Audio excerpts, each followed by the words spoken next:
Al-Quran bukan kitab sejarah, karena Al-Quran tidak berbicara detail per detail tentang sejarah masa lalu. Bagi Al-Quran, itu bukan yang utama. Namun, Al-Quran 2/3 isinya adalah tentang sejarah. Tersebar dalam 35 surat, dalam sekitar 1.600 ayat. Mengapa? Karena bagi Al-Quran, sejarah itu bukan utama untuk dipelajari detail-detailnya. Tapi utamanya dalam kitab suci itu, sejarah untuk diambil pelajaran darinya.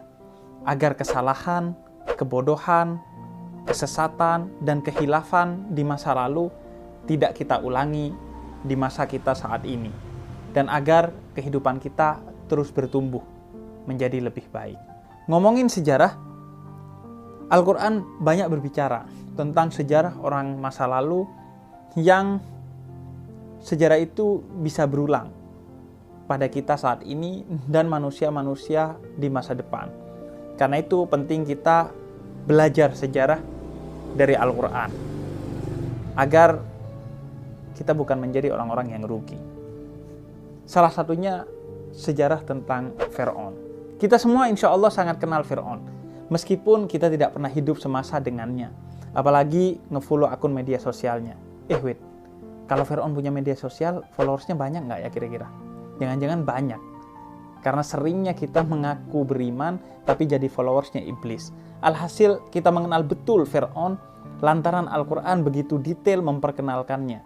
Bahkan dalam surat Yunus, ayat 92, Allah tegaskan bahwa Allah sengaja selamatkan jasad Fir'aun sekalipun untuk menjadi pelajaran bagi generasi sesudahnya. Lalu ditutup ayat itu dengan peringatan agar kita jangan pernah lengah untuk mengambil pelajaran dari Fir'aun. Tujuannya agar kita memastikan diri bahwa kita tidak mewarisi sifatnya Fir'aun yang biadab sekecil apapun. Namun Al-Quran tidak memperkenalkan Fir'aun sebagai nama orang, melainkan gelar bagi seluruh raja Mesir yang kejam di zaman Nabi Musa.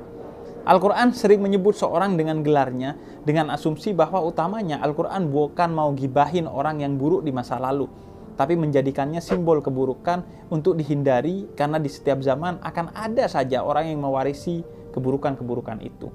Oleh karena itu, begitu juga Fir'aun.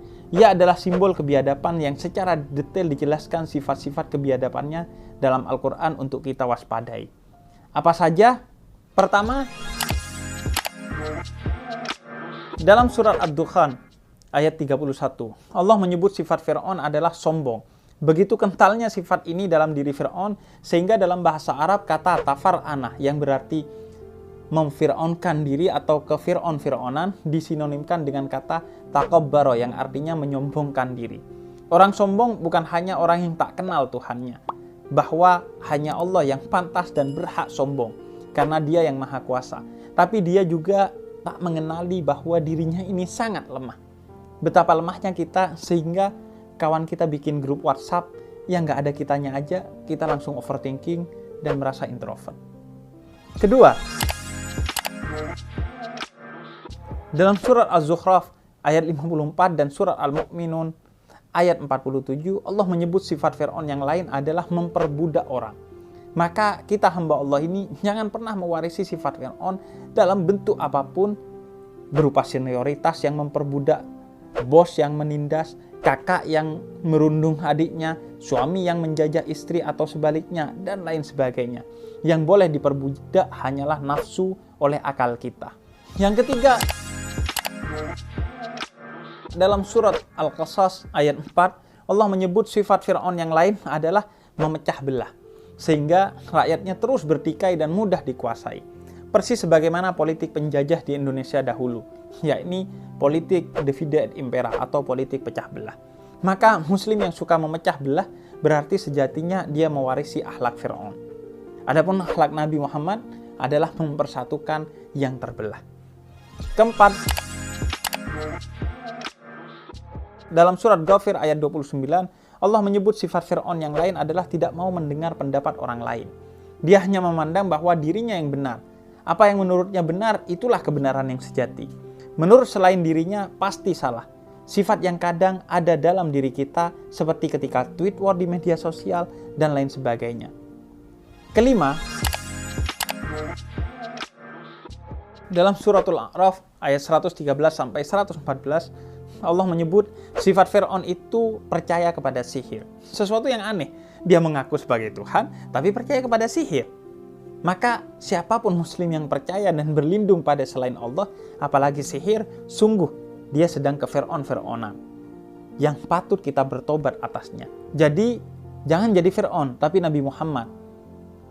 Beliau adalah teladan kita, yang beliau hanya percaya kepada Allah, bukan yang lainnya. Payahnya, kita ini umatnya Nabi Muhammad dan diperintahkan oleh Allah untuk mengikuti, meneladani Nabi Muhammad, tapi secara diam-diam atau terang-terangan, sadar atau tidak sadar, kita justru meneladani Fir'aun. Kita kadang sombong, kita kadang memperbudak orang lain, kita kadang ego dengan pendapat kita, merasa paling benar. Kita juga kadang suka memecah belah orang lain, khususnya di media sosial. Dan kita juga kadang percaya kepada sihir dengan berbagai bentuknya di era sekarang. Jadi kita akhirnya udah kayak Fir'aun 4.0.